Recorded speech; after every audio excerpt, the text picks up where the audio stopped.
Boa noite, irmãos. Graça e a paz do nosso Senhor Jesus. Abra sua Bíblia no Evangelho de Mateus, capítulo 6. E nós leremos o versículo de número 34. Mateus, capítulo 6. E os versículo de número 34. Vai ser projetado aí para os irmãos. Diz assim a palavra do Senhor: Não vos inquieteis, pois, pelo dia de amanhã, porque o dia de amanhã trará suas próprias preocupações.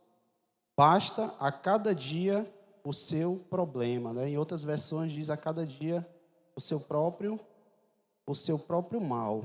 Nós estamos encerrando o mês de janeiro, meditando, irmãos, nessa nossa jornada de oração sobre ressignificar a nossa vida. É aquilo que nós temos meditado durante essas quartas-feiras agora do mês de janeiro. E nós vamos dar continuidade a esse tema sobre a perspectiva de que ressignificar é dar uma nova forma de agir diante da vida. Ressignificar a vida, ressignificar é dar uma nova forma de agir diante da vida. É sobre isso que nós queremos compartilhar com os irmãos essa noite. Há uns anos atrás, quando eu era professor da sala de escola bíblica dominical dos adolescentes aqui na igreja, uma revista, eu não lembro qual era o tema que a gente estava estudando, mas ela trazia uma historinha que ilustrava uma determinada lição. Ela contava uma história de uma igreja de interior. Queria que os irmãos pensassem, imaginassem a imagem dessa igreja no interior dos Estados Unidos, aquela igrejinha de madeira, feita de madeira, no interior, e que naquela época ela estava com a quantidade de membros sendo reduzindo cada vez mais. E isso resultou, irmãos, no aspecto físico da igreja, começou a ficar decaído. A pintura já não era mais a mesma, as tábuas já estavam, os pregos ali já despregando, soltando. E era assim aquela igreja, que outrora era uma igreja vibrante, que era uma igreja forte, com muitas pessoas frequentando aos cultos. E naquele dado momento, a igreja estava passando por aquela situação. Nessa igreja, tinha um homem, um irmão, e esse irmão, ele era uma pessoa antiga na igreja. Um crente de vários anos, talvez algumas décadas. A história não dá nomes, quem era essa pessoa, mas narra a história desse irmão que descobriu no final da sua vida, ali por volta da meia-idade, já passando já para a parte boa da vida. O Felipe falou na melhor idade, eu não sei porque que ele olhou para mim, eu estava sentado ali, ele olhou para mim como, por causa da barba, melhor idade. Então esse irmão, ele já estava chegando na melhor idade da vida. E ele descobriu que ele estava com uma doença, e essa doença não era estado terminal, mas era uma doença grave. Ele começou a refletir na sua vida e ele percebeu quanto tempo ele perdeu dentro da sua comunidade de fé, servindo a Deus de forma relaxada. Ele viveu ali algumas décadas dentro da igreja, da sua comunidade. No final da vida, descobriu uma doença que possivelmente traria a sua morte. E ele percebeu quanto tempo ele perdeu servindo a Deus de forma relaxada. Aquele homem tomou uma decisão. Ele era, assim, uma espécie de faz-tudo, assim, que nem o irmão Zé Carlos. Ele construía coisa, mexia com tudo. E ele tomou uma decisão. No que é que eu posso fazer para ajudar aqui na minha igreja? Aí ele olhou para o aspecto da igreja, eu vou ajudar aqui na melhoria do aspecto físico da igreja. Pelo menos enquanto eu tiver força, eu vou estar lá colocando prego, colocando a tábua no lugar, colocando as coisas em ordem. E assim ele fez. E dia após dia, ele estava trabalhando na parte de fora da igreja, colocando as tábuas no esquadro, como se diz, alinhando tudo direitinho. Depois a fachada da igreja, ele deu uma pintura e ele percebeu que ele começou a ter ajuda. Ele começou a ter uma ajuda. Alguns irmãos viram aquela situação e começaram a ajudar aquele irmão. Então, a motivação daquele homem, a atitude desse irmão, ela provocou uma mudança na vida daquela igreja. A começar do lado de fora, no aspecto físico da igreja, mas começou no coração dele. E até o momento que a revista saiu para as nossas mãos na escola dominical, o autor da revista dizia que aquela igreja havia passado por um momento de restauração. Uma restauração que começou com um indivíduo. Alguém que, por um motivo da vida, por um motivo de doença na vida, ele decidiu fazer diferente. Ele decidiu ressignificar a sua vida. Ele decidiu dar uma nova direção para a vida dele na comunidade. E o autor da revista diz que aquela igreja mudou o aspecto físico, mudou o aspecto interior da igreja, e a igreja passou a crescer. A igreja passou a evangelizar, a igreja passou a discipular, e muitas pessoas foram agregadas àquela igreja por causa de uma atitude de mudar a decisão de fazer as coisas. Essa atitude, irmãos, é uma atitude que cada um de nós pode fazer. É uma atitude que depende de cada um de nós o querer mudar, ressignificar as nossas vidas. Segundo o nosso dicionário Aurélio, mais famoso aqui do nosso país, sem querer fazer propaganda, mas ressignificar significa atribuir um novo significado ou reinterpretar algo. Ele é um verbo usado para expressar o ato de dar um novo sentido ou perspectiva a algo que já existe. Dar um novo significado ou uma nova perspectiva a algo que já existe. Ideias, eventos, experiências, objetos. Esse termo frequentemente é aplicado em contextos psicológicos, sociais e culturais, como ao transformar uma experiência negativa em algo positivo e construtivo. Esse é o significado que o dicionário traz a respeito do que vem a ser ressignificar. E nós estamos buscando compreender nesse mês uma forma de ressignificar a nossa vida. De ressignificar a partir de algo que é o que eu quero compartilhar aqui nessa noite com os irmãos, um modelo, um padrão pelo qual nós podemos basear essa nova mudança, essa mudança no pensar e no agir.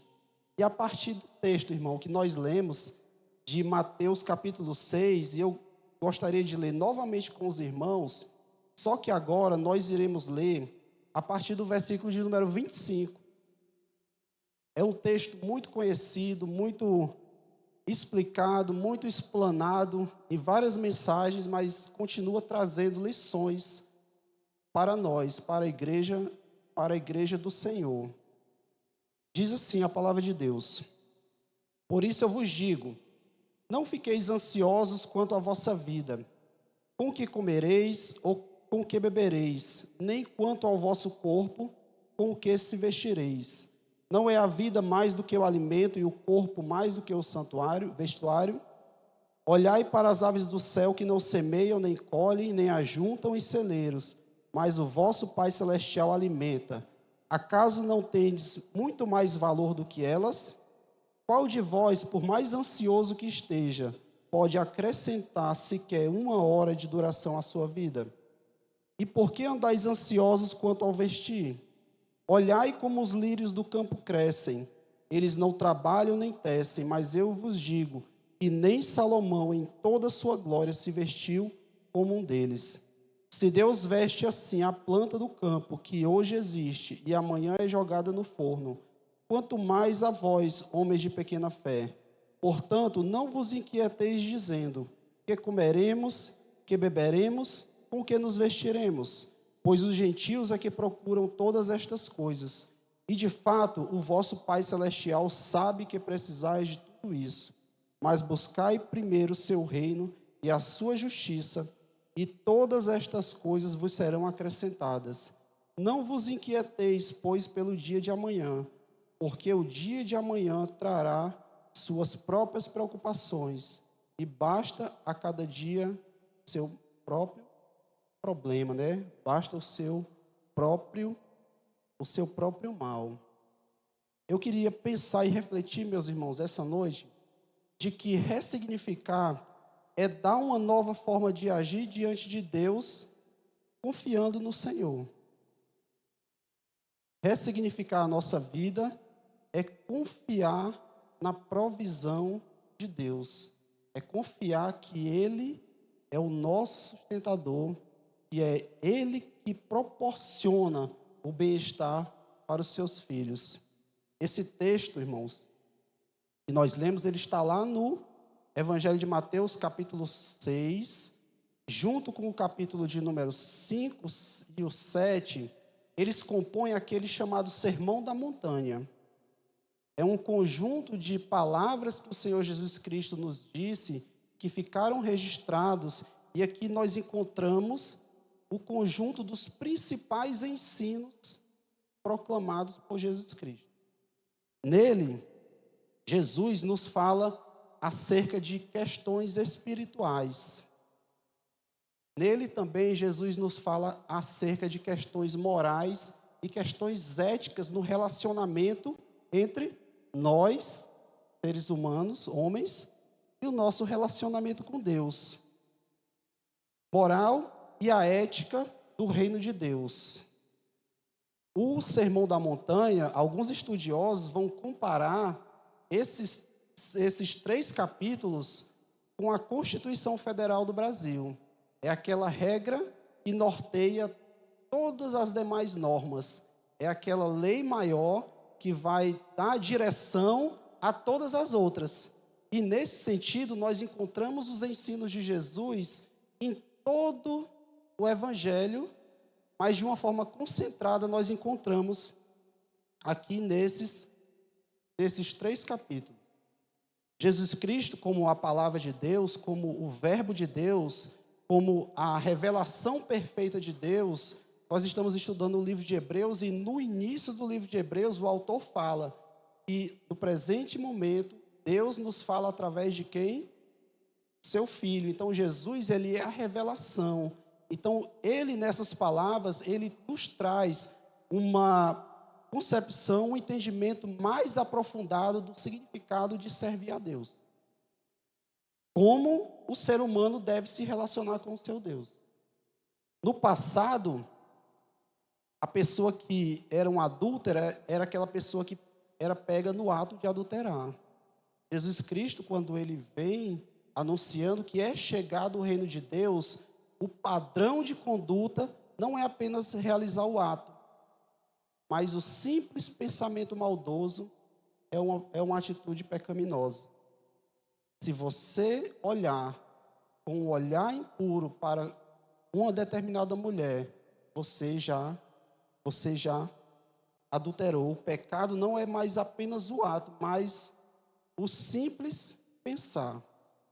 E nós vemos nesses capítulos Jesus falar acerca de várias coisas e coisas práticas do dia a dia. Mas no final do capítulo 7, irmãos, no final do capítulo 7, Jesus Cristo, ele nos faz um alerta, sobre como nós vamos viver a partir do conhecer a palavra de Deus. É expresso na parábola dos 2 fundamentos. Jesus diz: aquele que ouve estas minhas palavras e as pratica é semelhante a um homem que construiu a sua casa sobre a rocha, né? Alicerçado, bem firme. Jesus Cristo, ele nos chama a atenção que é necessário nós ouvirmos a palavra, conhecermos a vontade de Deus, mas tão importante quanto isso é nós aprendermos a praticar.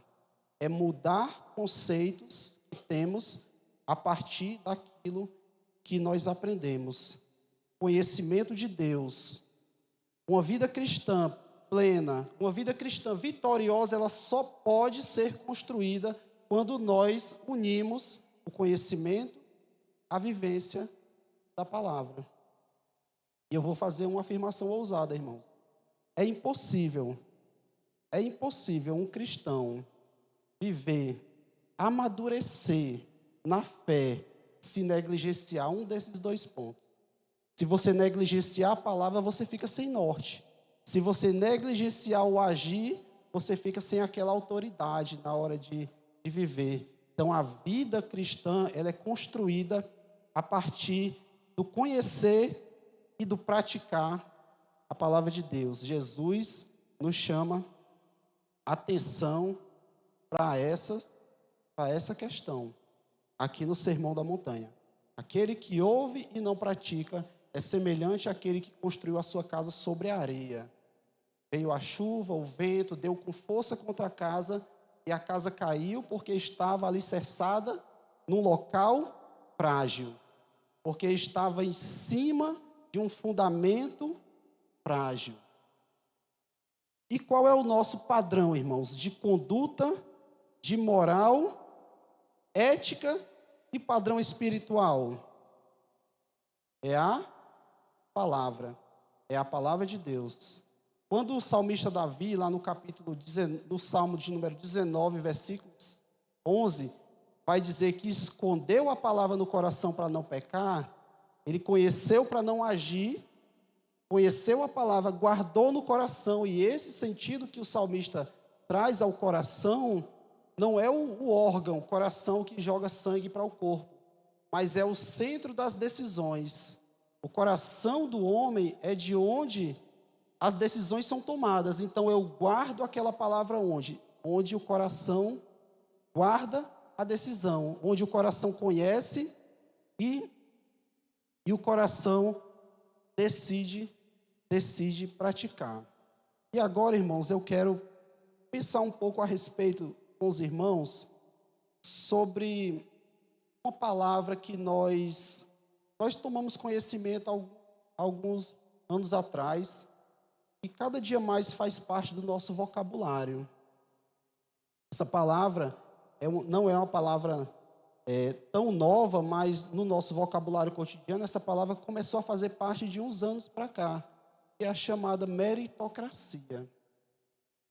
A meritocracia, segundo o dicionário também, é um sistema social que valoriza o esforço individual e as qualidades pessoais de cada pessoa. O irmão já deve ter ouvido falar isso. E nós temos porque conquistamos. Nós temos porque nós somos bons. Nós temos porque somos inteligentes. Nós somos. A realidade da sociedade é essa. Não é errado, irmãos, a gente buscar ser excelente nas coisas que fazemos. É correto nós buscarmos excelência em tudo. No nosso trabalho, na nossa família, nos nossos estudos, nós devemos buscar. E aquilo que foi ganho com esforço deve sim ser valorizado. Nós devemos valorizar tudo aquilo que nós ganhamos com o nosso esforço, com o nosso trabalho, mas reconhecendo que em primeiro momento, tudo aquilo que nós temos é dado por Deus. A meritocracia é importante porque nós trabalhamos, mas o cristão verdadeiro que atenta às palavras de Deus, reconhece que o esforço dele é recompensado mediante o agir de Deus na vida dele.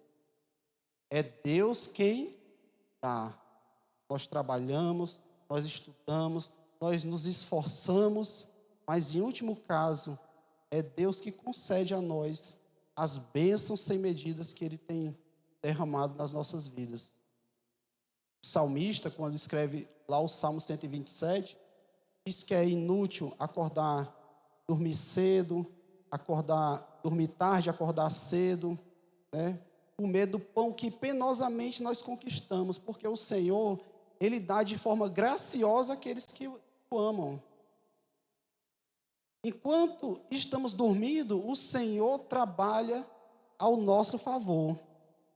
E o texto, irmãos, que nós lemos, Aqui em outras versões, a minha Bíblia, ela começa essa epígrafe no versículo de número 19, que fala a respeito das preocupações com as riquezas e os bens materiais. Em outras Bíblias, a partir do versículo de número 25, tem aquela frase: a ansiosa solicitude da vida, né? Aqui, irmãos, o texto que nós acabamos de ler, ele trata sobre uma das piores características da nossa sociedade atualmente, que é a chamada ansiedade. A ansiedade, nós podemos dar vários conceitos a respeito do que vem a ser ansiedade, mas eu queria conceituar ansiedade como a falta de confiança na provisão de Deus. O versículo de número 25, ele começa assim: por isso vos digo, em outras versões, portanto. Então ele nos conecta ao versículo anterior que diz assim: ninguém pode servir a dois senhores, porque odiará um e amará o outro, ou se dedicará a um e desprezará o outro. Ninguém pode servir a Deus e à riqueza. Nós estamos tratando aqui de pessoas que são apegadas com coisas materiais, que vivem a vida inteira em busca de ter bens materiais. A própria palavra, nas palavras do Senhor Jesus, diz que nós devemos ajuntar tesouros não aqui na terra, nós devemos juntar tesouros nos céus. Então, as pessoas que buscam riquezas, as pessoas que colocam as suas atividades como o final de tudo, são pessoas que não confiam na provisão de Deus. Por isso que o texto faz essa conexão do versículo de número 24 com o versículo 25, afirmando que nós não devemos estar ansiosos por todas essas coisas. Versículo 25, eu vou ler novamente para os irmãos. Por isso vos digo, não fiqueis ansiosos quanto à vossa vida, nem com o que comereis ou com o que bebereis, nem quanto ao vosso corpo, com o que vestireis. Não é a vida mais do que o alimento, e o corpo mais do que o vestuário?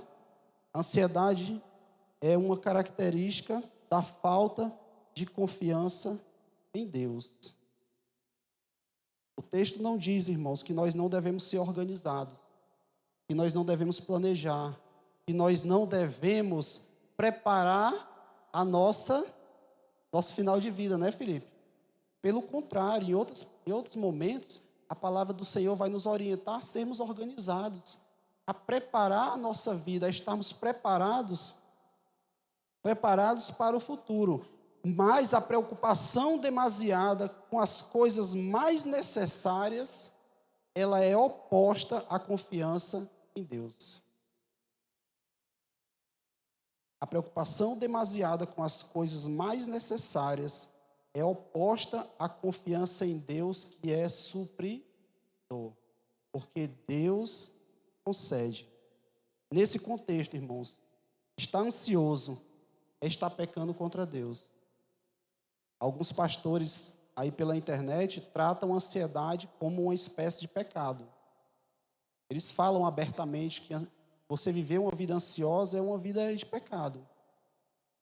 Nesse sentido de que a ansiedade traz a falta de confiança em Deus, realmente é uma atitude pecaminosa. Confiar nas pessoas, colocar em Deus a certeza de que no momento certo, Ele vem ao nosso encontro com a resposta certa. Não andem ansiosos quanto à vossa vida, com o que vocês comem, com o que vocês bebem, quanto ao vosso corpo, com o que vocês irão vestir. Por quê, irmãos? A Bíblia ela nos aponta um determinado problema e também nos mostra uma solução. Versículos de número 26 ao 28 e o versículo de número 30. Olhai para as aves do céu. Olhe as aves do céu. Olhem os lírios no campo. Nós vemos aqui pela palavra que Deus, de uma forma muito especial, Ele cuida da sua criação.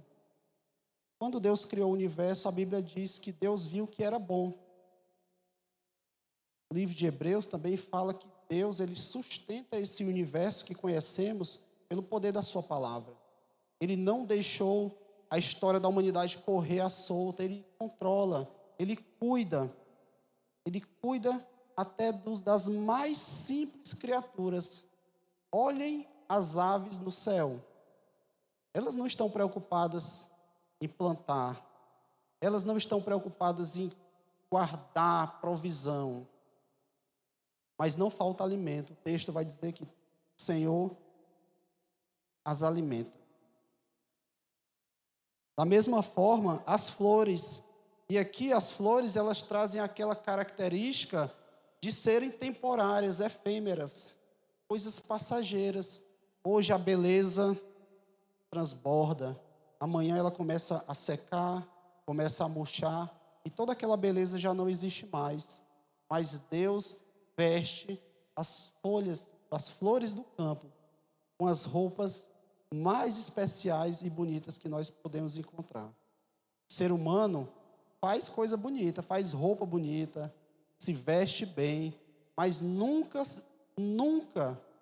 assemelhado ao que Deus faz pela sua criação, pela perfeição daquilo que Deus criou. Existem umas pessoas que gostam de criar aquelas orquídeas, né? A orquídea é uma flor que nasce uma vez por ano. E as pessoas vão lá e cuidam da plantinha durante um ano. Para uma vez no ano a orquídea dar a sua flor. Por que nós não devemos andar ansiosos? Porque Deus cuida das coisas mais simples da sua criação, das menores criaturas.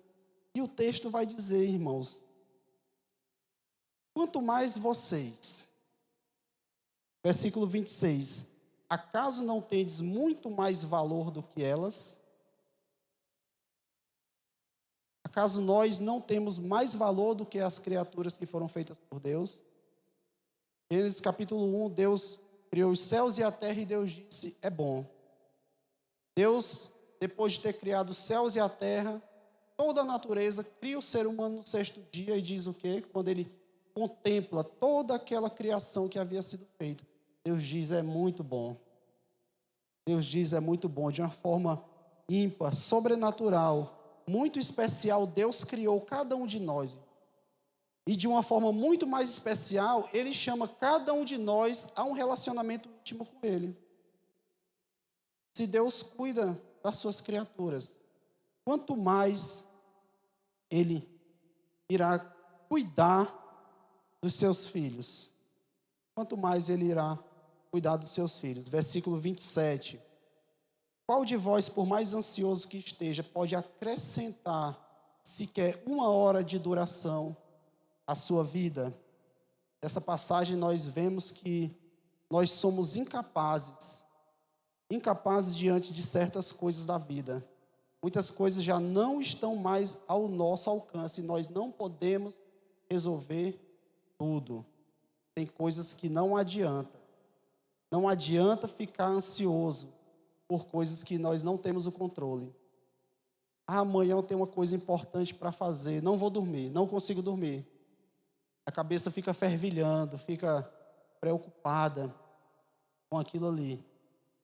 Espera até o dia de amanhã para que possa resolver isso. Versículo 30.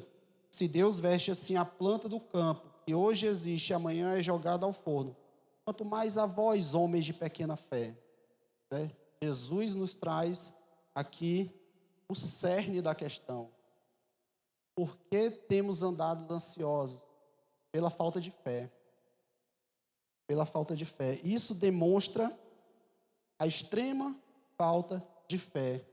Capítulo 11 do livro de Hebreus, no versículo 5, o autor vai nos dizer que sem fé é impossível agradar a Deus.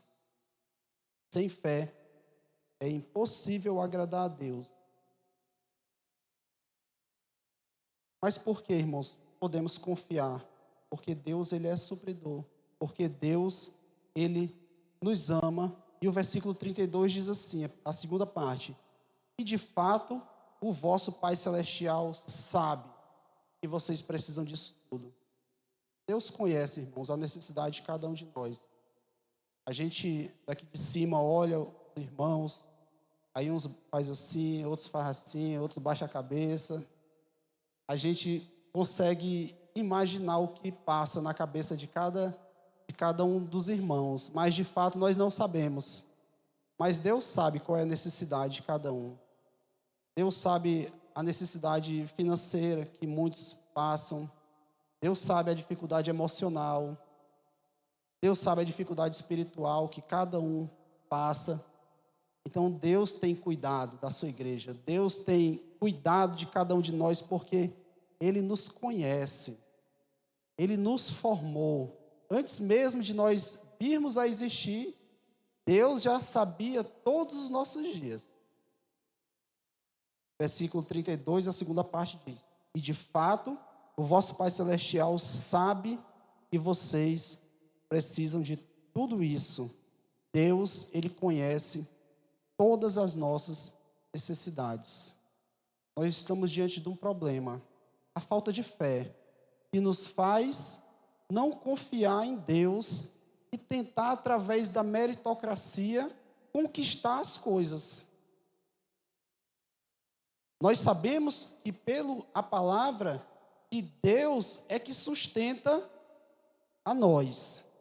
Ele tem sustentado as suas simples criaturas, quanto mais aos seus filhos, porque Ele conhece a necessidade de cada um de nós. E como nós devemos começar? Por onde nós devemos começar? Versículo 33 diz assim: Mas buscai primeiro o reino de Deus e a sua justiça. O que nós devemos fazer? Priorizar aquilo que é mais importante. Buscar, em primeiro lugar, o reino de Deus. Buscar o reino de Deus, irmãos, é priorizar os valores e os princípios de Deus. Buscar, em primeiro lugar, o reino de Deus é viver em obediência à palavra de Deus. Buscar, em primeiro lugar, o reino de Deus é praticar o amor ao próximo. É colocar a vontade de Deus acima dos nossos próprios desejos. É manter-se livre da idolatria. É dedicar-se a Deus. É seguir os passos de Jesus. É considerar a salvação mais importante do que as riquezas. Buscar, em primeiro lugar, o reino de Deus. Por onde devo começar? Priorizar aquilo que é importante. Buscar, em primeiro lugar, o reino de Deus. E o versículo de número 34: Não vos inquieteis, pois, pelo dia de amanhã, porque o dia de amanhã trará suas próprias preocupações. Basta cada dia o seu problema. Último ponto: vivamos um dia de cada vez. Vivamos um dia de cada vez. Isso não significa, como falei anteriormente, que nós devemos viver de forma irresponsável. Não é isso que o texto quer nos apresentar. O texto quer nos apresentar que nós devemos confiar em Deus, até mesmo para as coisas mais simples. Então, ressignificar a nossa vida, dando uma nova forma de se posicionar diante das situações da vida, é aprender a confiar em Deus. E para encerrar, irmãos, eu quero ler alguns versículos aqui da palavra. E o primeiro é na primeira carta de Pedro, capítulo 5, versículo 7, que diz assim: lançando sobre ele a nossa ansiedade, pois ele tem cuidado de vós. Lançando sobre ele a vossa ansiedade, pois ele tem cuidado de vós. Filipenses 4:6, não andeis ansiosos por coisa alguma. Pelo contrário, sejam os vossos pedidos plenamente conhecidos diante de Deus, por meio da oração e súplica e ações de graça. Não andeis ansiosos por coisa alguma. Salmo de número 37, versículo 4. Agrada-te também do Senhor, e Ele satisfará o desejo do teu coração. E o Salmo 37, versículo 5. Entrega o teu caminho ao Senhor, confia nele. Entrega o teu caminho ao Senhor, confia nele. E o que, irmãos? e tudo ou mais Ele fará. Que a gente possa aprender a confiar em Deus. Que esse ano de 2025 seja um ano em que a gente cada dia mais coloque a nossa confiança em Deus. Eu sei que muitas vezes nós queremos fazer pela nossa força, pela nossa inteligência, pela nossa capacidade. Mas a capacidade de fazer quem nos dá é o Senhor. Precisamos aprender a confiar nele, ressignificar a vida, ressignificar atitudes diante da vida, é aprender a confiar em Deus. Que Deus nos abençoe, nos dê uma semana de paz, abençoada, cheia de bênçãos na sua presença. Amém?